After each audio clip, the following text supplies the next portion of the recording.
North Korea had already delivered one message this week, sending 3 ballistic missiles hundreds of kilometers into the sea off its east coast. On Friday, it sent a bigger one. Our scientists and technicians of the Nuclear Weapons Institute carried out a nuclear explosion test at the Northern Nuclear Test Ground to check the power of a nuclear warhead, which is newly studied and manufactured. In March, North Korea's leader was pictured with what was claimed to be a miniaturized nuclear warhead. Shortly after, Kim Jong-un ordered a full warhead test. Now, in this latest statement, North Korea says it's confirmed the structure, performance and power of a standardized nuclear warhead that can be manufactured at will and placed on ballistic missiles already in its arsenal. It's not a claim that can be verified, but it is one that's causing concern here in Seoul, as is the size of this latest explosion.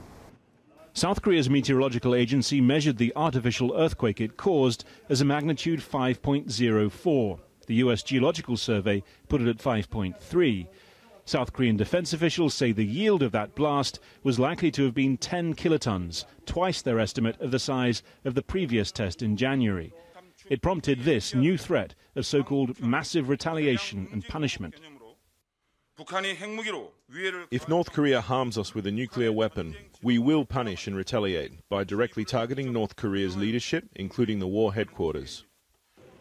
South Korea's President Park Geun-hye cut short her trip to Laos, calling the test a fanatically reckless act which would only hasten North Korea's self-destruction.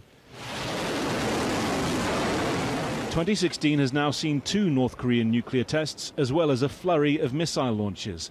Last month's successful submarine-launched ballistic missile test especially seen as a major breakthrough and threat. Considering that North Korea has developed missile technologies capable of delivering weapons of mass destruction, the nuclear test is a grave threat to the national security of Japan, as well as the peace and security of Northeast Asia. This test was clearly timed to coincide with celebrations of North Korea's Foundation Day, but it was evidence of much more than that. North Korea's leadership clearly believes its survival depends on a working nuclear deterrent. It's accelerated its pursuit of that goal in the face of toughened sanctions, and it's getting ever harder for other countries to apply the brakes.